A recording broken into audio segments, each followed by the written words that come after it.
नमस्कार, स्वागत आहे तुमचं माझ्या चॅनलमध्ये. मी अनिता उमाटे बोलते. नवीन असाल तर माझ्या चॅनलला तुम्ही नक्की सबस्क्राईब करा आणि लाईक करा, म्हणजे तुम्हाला पुढचे जे येणारे व्हिडिओ असतील त्याचं नोटिफिकेशन लगेच येईल तुम्हाला.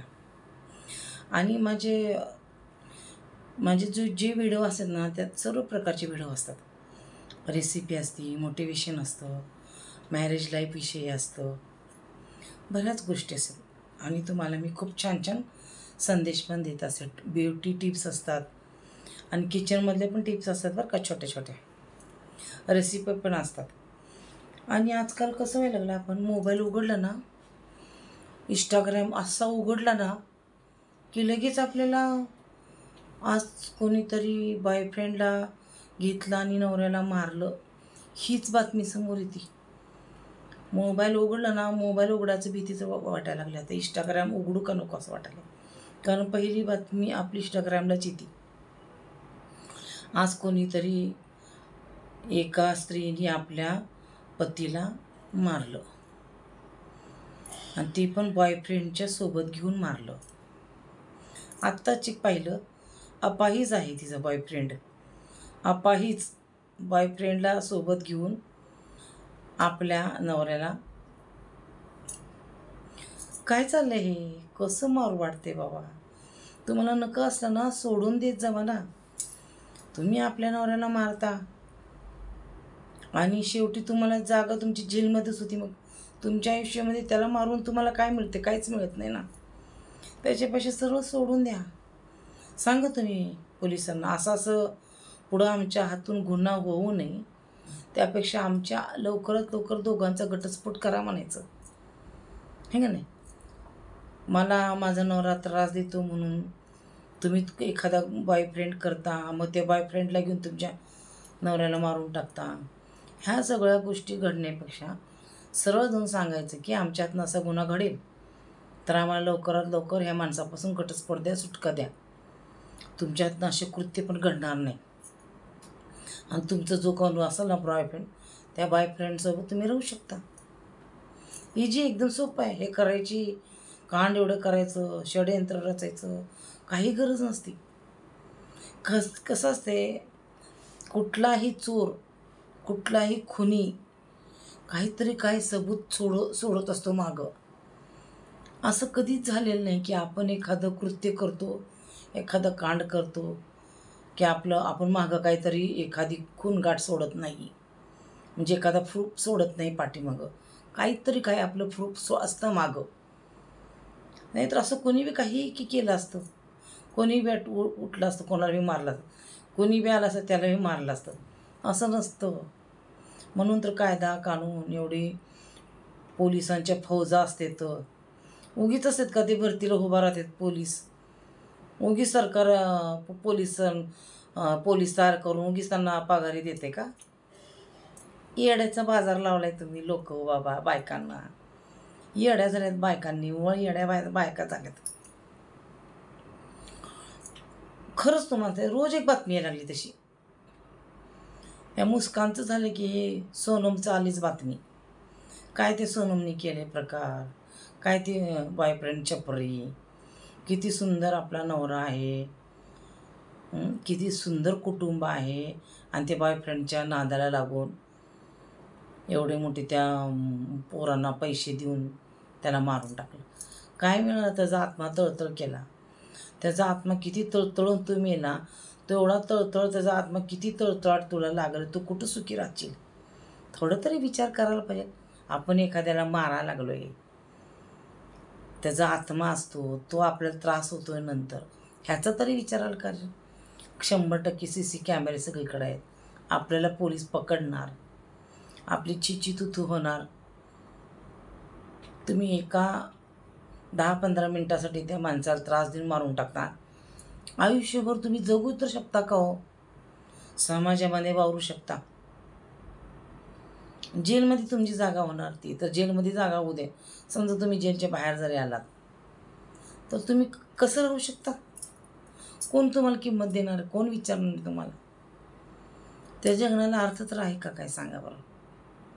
मग असे कृत्य करताच कशाला तुम्ही? काय ते एक एक मोबाईल उघडला ना धड धड धड त्याच बातम्या येतात सगळ्या. सोनमनी राजा को मार डाला, कशा प्रकारे मारलं, कुठं नेलं त्याला, कशासाठी मारलं, त्याची आई काय म्हणते, सोनमची मित्र काय म्हणतात, राजाचे मित्र काय म्हणतात, हे भरगच्च भरते बघा. त्या दुसऱ्या बातम्या बाजूलाच राहील, ह्याच बातम्या ढीगभर येतात. झालं त्या मुस्काननी मारले, त्या तिला कुठं फाशी झाली, ती पण अशीच पडली जेलमध्ये. आता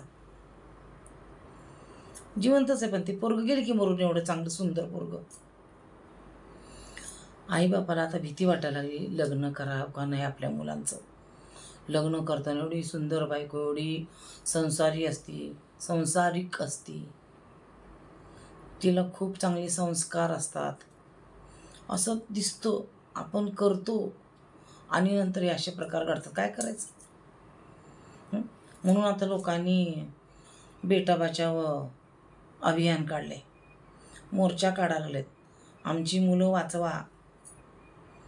लग्न केल्यानंतर काय भरोसा आहे का, सासू सासऱ्याला पण आता नवऱ्याला तर सोडून सासूना सासऱ्याला सुद्धा मारून टाकायला कमी करणार नाही ते.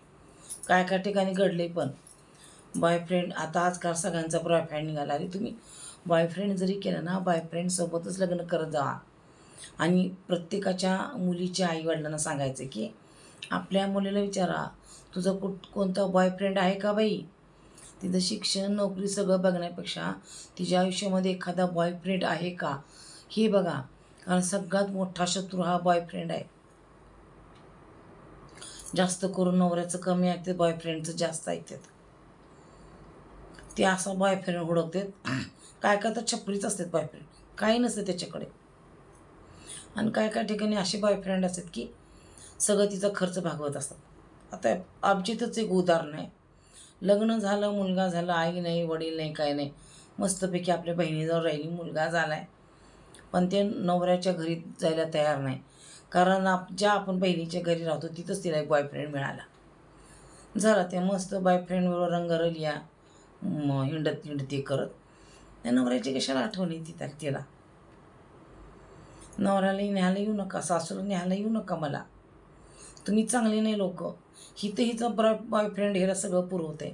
काय गरज आहे मग उगी त्या नवऱ्याला सासूला बदनाम करायचं. नवरा चांगलाच नाही, सासू चांगली नाही, ही तर दुसरंच घोडपेंड खात असते. यांचा आतून दुसरंच कारभार चालू असते, दुसरीच कारस्थानं कटकारस्थानं करत असत. अरे आयुष्य जगताना तुम्ही काय जगताय, कसं जगताय, काय करताय तुम्ही जरा तरी अक्कल आहे की तुम्हाला नाही. काय धडधडी तुम्ही मारून टाकायला लागलात. ते आई वडिलांचा विचार करा. ज्या आपण माणसाला मारतो त्याला बहिणी भाऊ आई वडील असं त्यांचा विचार करा. मारून टाकणं म्हणजे काय ते एखादं काय म्हणतात किडा बिडा असल्यासारखं तुम्ही त्याला मारून टाकायला लागलात. नवरा म्हणजे किडामुंगी झाल्या त्यांना मारून टाकायचं. आणि नंतर किती पत्न भोगचाल तुम्ही, सापडतं तुम्ही नंतर. त्याच्यापेक्षा असले गुन्हे करताच कशाला ना. नको तर डोकं सोडून द्या, लग्नच करू नका तुम्ही, स्पष्ट सांगायचं. आणि त्या आईने सुद्धा माहीत असते आईला सगळं, तरीसुद्धा आई मुलीचं लग्न जबरदस्तीने करते. कारण तो असो छपरी आणि तिला चांगला एखादा मुलगा भेटतो, नोकरी चांगली, घर चांगलं, सगळं चांगलं, कुटुंब लहान. त्या घरात आईचा असं प्रयत्न द्यायचा, पण आईला काय माहिती आहे नंतर मुलगी आपली अशी करणार आहे म्हणून आईने सुद्धा काय करतात, ज्या मुलाशी कसं का असणार त्या मुलाशी लग्न करा, कमीत कमी दुसऱ्या मुलांचा जीव तरी वाचेल. आजकाल आपल्या मुलींकडे जास्त लक्ष ठेवा. तिचा बॉयफ्रेंड आहे का बघा. शक्यतो सगळ्यांची बॉयफ्रेंड आहेत आता, आणि बॉयफ्रेंडची पण गर्लफ्रेंड आहेत. ही बॉयफ्रेंड आणि गर्लफ्रेंड लई वाढली संख्या बाबा. आता अफाट झालं ह्याचं प्रमाण. कुठं बघाल तिथं तेच, कुठं बघाल तिथं तेच. ऑफिसमध्ये काम करते तिथं त्यांचं काय तर लफडं अफेअर असतेच, घरात तर नवरा असतेच. कुठं तर कामाला म्हणून जायचं, त्या बॉयफ्रेंड बरोबर रंगरलिया करायला जायचं. इथं नवरा आपलं लेकरं वाट बघतेत घरामध्ये, घरात भांडणं करायचं आणि बाहेर निघून जायचं. कारण बाहेरचा बॉयफ्रेंड असतो. दिवसभर हिंडून हिंडून परत संध्याकाळी घरी कुठे गेलते, मग भांडण झाली माझी, म्हणून मी रागाने फिरत होते. पण ह्यांचं वेगळंच काहीतरी असतं बरं का.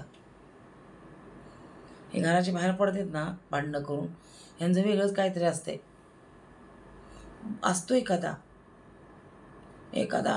ठकऱ्या बसलेला असते कुठं तर वाट बघत. काय फोन करून नंबर डिलीट करून टाकलं, कोण बघायला लागले? कोणत्या ऑफिसमध्ये जाऊन शोधून काढाले नंबर? कोणाचं एवढं वेळ आणि कोणाला नडलं एवढं? तर तुमचं बॉयफ्रेंड तुमच्याजवळ ठेवा, आपला बॉयफ्रेंड सांभाळा. अगोदर कसं होतं, नवरा बायकोला सांभाळत होता. आता काय व्हायला लागले, बायको त्या नवऱ्यालाच मारून टाकायला लागली. तिला काय वाटायला, मेरा हात का मल आहे नवरा, म्हणजे हाताचा मळ कसा काढतात तसं नवऱ्याला आयुष्यातून बाजूला काढायला लागलेत. आणि तुम्ही काय संसार करताय? अगोदरची 50-50, 60-60 वर्ष संसार करत होती. आमच्या लग्नात 40 वर्ष झाली, पण आम्हाला अजून बॉयफ्रेंड गर्लफ्रेंड माहीत नाही. आत्ता कळायला लागले आम्हाला बॉयफ्रेंड म्हणजे काय असते, गर्लफ्रेंड म्हणजे काय असते. कारण वेळच नाही ना आम्हाला.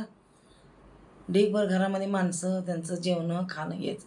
टी व्ही नाही, मोबाईल नाही, काय नाही, काय पण नाही आहे. कारण काम करणे, खाणे पिणे, मस्त राहणे. इथं मोबाईल 10 वेळा उघडून बघतो आपण, मोबाईलमध्ये काय आले काय नाही. 10 वेळा ते बॉयफ्रेंडचे मेसेज असते, त्याला चॅटिंग करायचं असलं काही नव्हतं पहिला. आता तीच आहे, प्रत्येकाच्या हातात मोबाईल, बॉयफ्रेंडची चॅटिंग झालं. मग एखादं दुसरं सुटतं किंवा ते मोबाईलमधलं सगळं सापडतं. मोबाईल जर सापडला त्याचं चेक केलं, तुमची पूर्ण डिटेल्स येतात त्याच्यामध्ये. हे सुद्धा माहीत असताना तरीसुद्धा तुम्ही एखाद्या निष्पाप नवऱ्याचा जीव घेता डायरेक्ट. योग्य आहे का हे? नाही योग्य आहे. अजूनसुद्धा वेळ गेली नाही. मुलींना सांगते मी, तुमच्या बॉयफ्रेंडबरोबर लग्न करा, आवडीच्या माणसाबरोबर. उगी दुसऱ्या मुलाबरोबर लग्न करून त्यांचा जीव घेऊ नका. खरंच मोबाईल उघडले की मला भीतीच वाटली. अरे बापरे, मोबाइल का इंस्टाग्राम खोल दिया तो सामने एक आता की और एक पती मर गया, असं व्हायला लागलं खरंच. चला मग, व्हिडिओला नक्की लाईक करा, सबस्क्राईब करा आणि कमेंट पण करा जर आवडला असेल तर व्हिडिओ.